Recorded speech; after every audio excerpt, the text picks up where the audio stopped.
Hello नमस्कार guys आप गरम ठंडा करे ठंडा गरम करे ভিডিওটো আৰম্ভ কৰোঁ মানে ভিডিওটো প্ৰথমৰ পৰা আৰম্ভ কৰোঁ পাঠশালাৰ পৰা আৰম্ভ কৰোঁ পাঠশালাৰ পৰা আমি যাম বাগানতো চাম দুৰ্গা পূজা প্ৰথম আমি পাঠশালা গ'লোঁ এইটো মন্দিৰ পাঠশালাৰ মন্দিৰটো অলপ বেলেগ ধৰণৰ গাইস মই দেখাই আছোঁ মন্দিৰটো চাই থাকব এই পৰিবেশ আমি মানে মই মানে সেই তাৰিখে আহিছোঁ 20 তাৰিখে আহিছোঁ 20 তাৰিখে 20 তাৰিখৰ পৰাহে আৰম্ভ হৈছে কাৰণে 20 তাৰিখে অলপ মানুহ কম আছে মই মানে ভিডিও গিলাখান একদিন ইহতে দিওঁ পিছতহে দিওঁ ৰেকৰ্ডিং কৰা মানে লগালগ দিবা নোৱাৰি না প্ৰথম থাকি সেলফি আপোনালোকে এলি ইয়াতে সেলফি উঠবা আৰু মন্দিৰটো মেইন মন্দিৰটো আৰু এও আছে সেলফি উঠাই বঢ়িয়া আপোনালোকে আহক সেলফি উঠক আৰু আপলোড দিয়ক আমিও আপলোড দি আছোঁ বঢ়িয়া লাজ কৰে সি তাক মই কেমেৰামেন কৰি লৈছোঁ এইটো শ্ৰী শ্ৰী দুৰ্গা পূজা উদযাপন পাঠশালা বঢ়িয়া লগা আছে গাইছ পাঠশালাত দুৰ্গা পূজা নামনি অসমৰ দুৰ্গা পূজা আমাৰ কেনেকুৱা চাই থাকক পাঠশালা বজাৰ কমিটি আহিলে গম পাব কেনেকুৱা আছে আজি মানে অলপ মানুহ কম আছে তো 20 তাৰিখৰ পৰাহে আৰম্ভ হৈছে মই 20 তাৰিখে আহিছোঁ আৰম্ভ হোৱাৰ দিনা আহিছোঁ এই উপহাৰ আপোনালোকে আহক টিকেট ক্ৰয় কৰক আৰু চিকেন মালিক হৈ যাওক বঢ়িয়া বঢ়িয়া দামী আছে বেলুন পূজা কালি গাইজ বেলুন মেইন এই তামান লাজ কৰে এই বোলে মোক কিবা খুৱাব খাব লৈ আহিছোঁ এৰে পিছত মই আপোনালোকক বাগানত দেখাম বাগানত মানে আজি প্ৰথমটো অলপ কিবা কিবি কাৰ্যসূচী আছে মই কাৰ্যসূচীগিলাখান চব দেখাই আছোঁ আপোনালোকক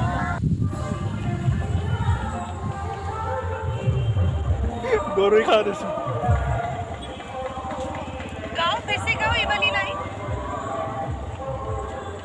পুৰা খাই আছোঁ পূজাত আহিলে আৰু নাখলি হ'ব না খাবাই ল'ব খাওঁ মেইন আমি ইয়াত খাবাই হ'ম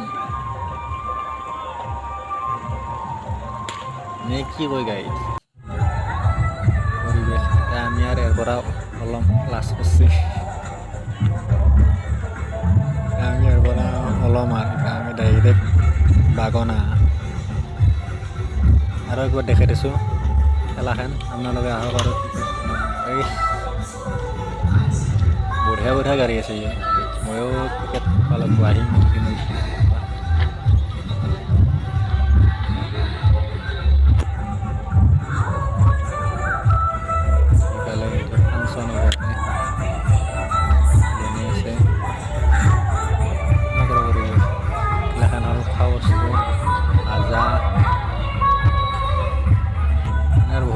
বেলুন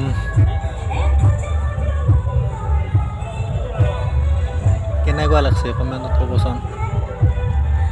কমেণ্ট চমেণ্ট অলপ কৰি দিব আৰু শ্বেয়াৰ কৰি দিব পাঠশালাৰ দুৰ্গা পূজা বুলি শ্বেয়াৰ কৰি দিব অলপ ভিডিঅ'টো জিলেপি পূজা দিলি জিলেপি মেইন মোৰ লগতে আপোনালোকৰ হওক জিলেপি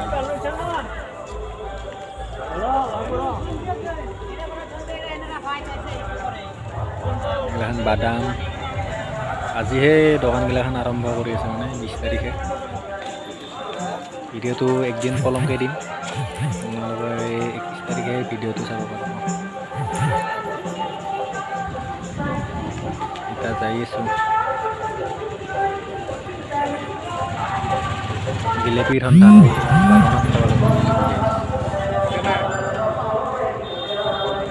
কেমেৰামেন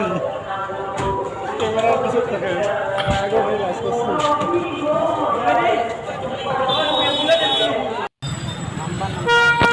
আমি পাঠশালা বাই বাগনা বঢ়িয়া লগাই আছে বিশালৰ ভিডিঅ' দিয়া নাই মই একদিন ভালকৈ দিম বিশালৰ ভিডিঅ'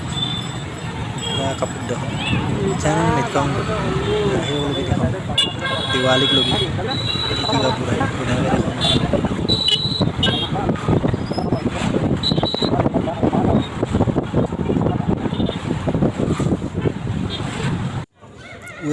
itu বাগনা কি বঢ়িয়া লগা আছে গাইস বাগনা দুৰ্গা পূজা আমৰা হাই গাইস আমি আছো বাগানৰ পূজা চাব আহিছোঁ। এই চাই লওক আপোনালোকে। আহি মোকো লাগাল পালাক নাকি আহি ভিতৰকো লাগাল পালোঁ। বম বানাইছি চেলফি বম বানাইছি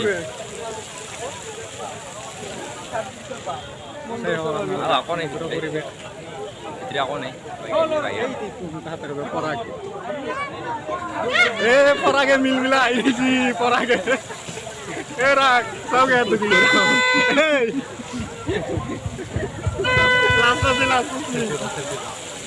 ওলাই পাৰবো পানি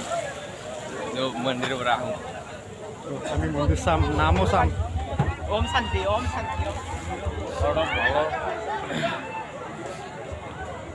এই খাই দিয়ে তা মন্দিৰটো দেখো গাইছ মন্দিৰ বৰ্তমান ঢাকন দিছে বৰ্তমান কিবা এটা কৈ দি থাকিব দেখো হাই বুলি লাগব নাকি পিষ্টল লাগব নাকি পিষ্টল ল'ব লাগিব এটা AK-47 অৰিজিনেল নকলিয়ে ল'ব লাগিব। এতিয়াহে আৰম্ভ কৰি আছে দোকান এখন কি হোটেল হোটেল এখন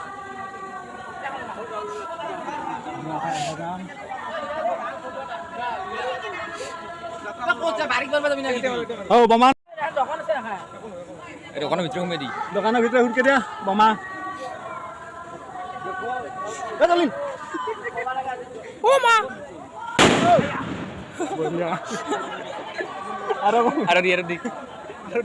আৰু দি বোমা প্ৰদৰ্শন কুকুৰটো আহিছে কুকুৰটো বল লাগ গাইছে ওচৰত নিবি দে তোৰ পাৰিম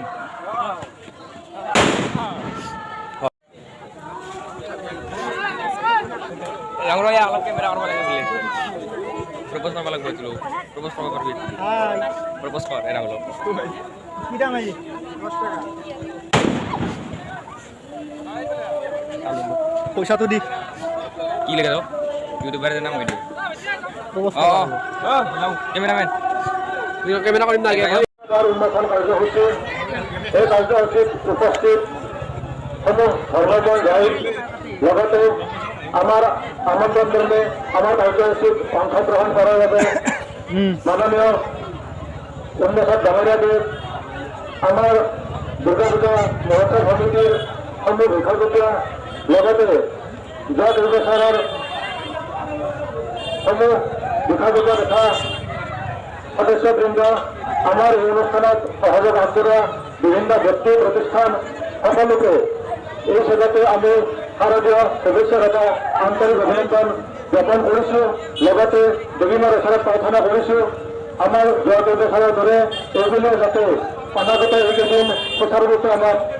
পাৰ কৰিবলৈ আমাক বিভিন্ন আশীৰ্বাদ দিয়ে তাৰ বাবে আমি মাৰ ওচৰত সৰজৰ প্ৰাৰ্থনা জনাইছোঁ। প্ৰদৰ্শন জনাম ফুলান গামোচাৰ সম্ভাষণ জনাব মাননীয় শ্ৰীযুত অকণ দাসে।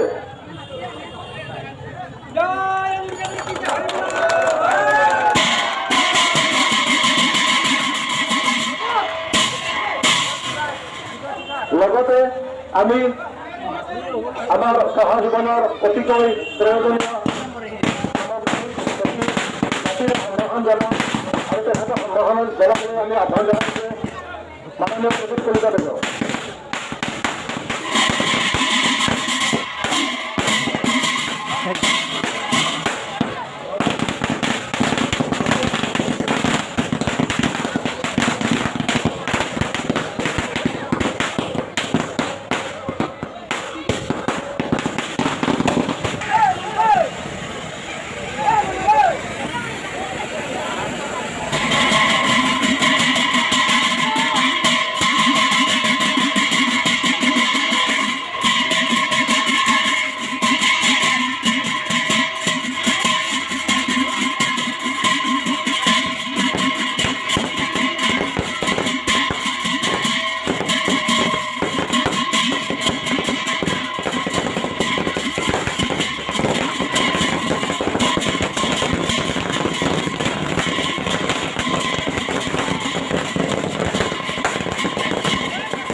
বাগনা সাৰ্বজনীন শ্ৰী শ্ৰী দুৰ্গা পূজা মহোৎসব উপলক্ষে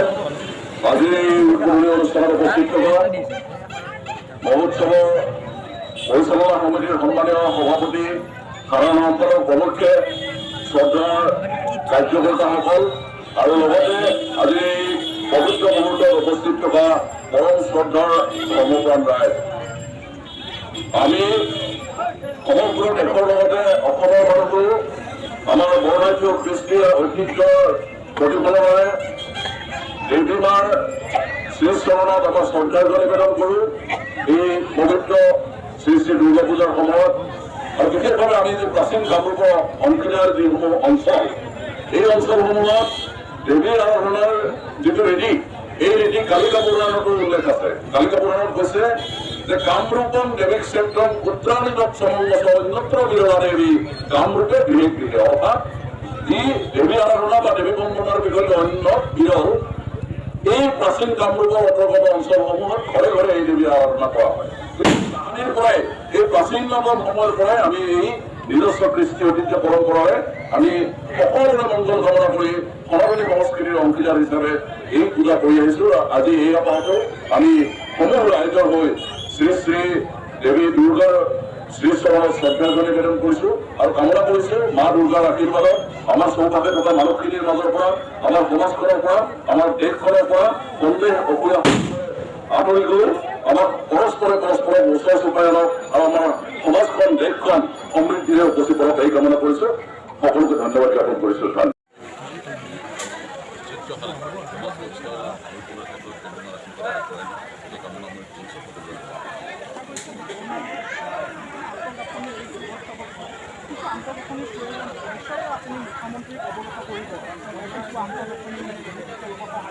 দৰ্শক আন্তঃগাঁথনিৰ প্ৰয়োজন আছে আৰু বিশেষভাৱে মূলধন সমস্যা, যিহেতু আপোনালোকে প্ৰত্যেকে অৱগত যে ডাক্তৰ কিনাৰাম ডক্টৰ সম্পূৰ্ণ বিষয়টো আছে, গতিকে সেই সম্পূৰ্ণ বিষয়টোৰ লগতে মন্দিৰ বা মন্দিৰৰ বিষয়খিনিও আহিব। গতিকে গোটেই বিষয়খিনি নিশ্চয় প্ৰশাসনীয় বা চৰকাৰী পৰ্যায়ত ভূমিকা কৰাৰ প্ৰয়োজন আছে আৰু পৰৱৰ্তী পৰ্যায়ত আমাৰ প্ৰশাসনিক বা চৰকাৰী পৰ্যায়ত এই বিষয়সমূহ আমাৰ উদযাপন সমিতি বা এই অঞ্চলৰ স্থানীয় ৰাইজৰ সৈতে আলোচনা দৰ্শক আমি বজালীৰ অঞ্চলৰ বাসিন্দা হিচাপে আমি পুৰণি কামৰূপ, এই প্ৰাচীন কামৰূপৰ অন্তৰ্ভুক্ত অঞ্চলৰ বাসিন্দা। এই অঞ্চলত দেৱী পূজাৰ যি পৰম্পৰা, সেই সনাতন সেই তাহানিৰ যুগৰ পৰা ইয়াৰ বৰ্ণাঢ্য কৃষ্টি ঐতিহ্যৰ পৰম্পৰাৰে আমি এই পূজা উৎসৱ পালন কৰি আহিছোঁ। আমাৰ শৈশৱতো আমি দেখিছিলোঁ, আজিও আমি পাইছোঁ বা আমাৰ উত্তৰসূৰীসকলে কৰিছে আৰু উত্তৰসূৰীসকলে। গতিকে এই উৎসৱে আমাৰ বজালী অঞ্চলত বিশেষভাৱে আমাৰ ৰাইজক ইজনে সিজনক ওচৰ চাপি যোৱাৰ ক্ষেত্ৰত আমাৰ সামাজিক যিসমূহ সমস্যা আছে, সেই সমস্যাসমূহ সমাধানৰ কাৰণে ঐক্যবদ্ধভাৱে আলোচনা বিলোচনাৰ মাজেৰে এটা পৰিৱেশ ৰচনা কৰাৰ ক্ষেত্ৰত বা সকলো দিশতে আমাক আগবঢ়াই নিয়াৰ কাৰণে এটা পৰিৱেশ ৰচনা কৰে। গতিকে এই পৰিৱেশ আগতেও আছিল, আজিও আছে আৰু ভৱিষ্যতে আৰু পূজাৰ ক্ষেত্ৰত ইতিমধ্যে চৰকাৰে স্বচ্ছতাৰ প্ৰতি এটা বিশেষ গুৰুত্ব আৰোপ কৰিছে। কিন্তু দেখা পাওঁ যে বাগনাৰ যি দুৰ্গা পূজা স্থলী বিভিন্ন আবেদন সমিতিয়ে কৰিছিলে, কিন্তু সেইখিনি লেট্ৰিন বাথৰুমৰ সৈতে ব্যৱস্থা তেনেকুৱা নাই ইয়াতে। দৰ্শক এই বিষয়খিনি সন্দৰ্ভত এই উদযাপন সমিতি কি কথা পাতিছে প্ৰশাসনৰ লগত আমি অৱগত নহয়, গতিকে এইটো স্থানীয় প্ৰশাসনৰ সৈতে এই বিষয়টো সন্দৰ্ভত এটা উচিত সিদ্ধান্ত বৰ্তমান দেৱী পূজা আৰম্ভ হৈছে। আপোনালোকে চাই থাকক।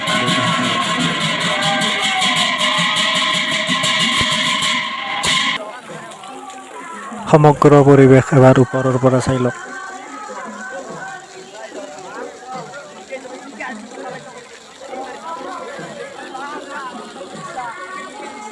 কি ধুনীয়াকৈ সজাইছে। এইবিলাক হোটেল, আপোনালোকে ইয়াতে যি খাই তাকে খাব পাৰিব। আপোনালোকে মেইন গেটৰ পৰা সুৰকি এইবিলাক দোকান পাব, জিলাপিৰ দোকানগিলাখান পাব, পূৰা খালী হয়।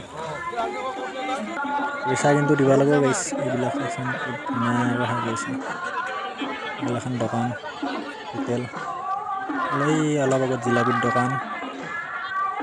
প্ৰথমতে জিলাপিৰ দোকান দেখা পাব গেটৰ পৰা সুৰকিয়ে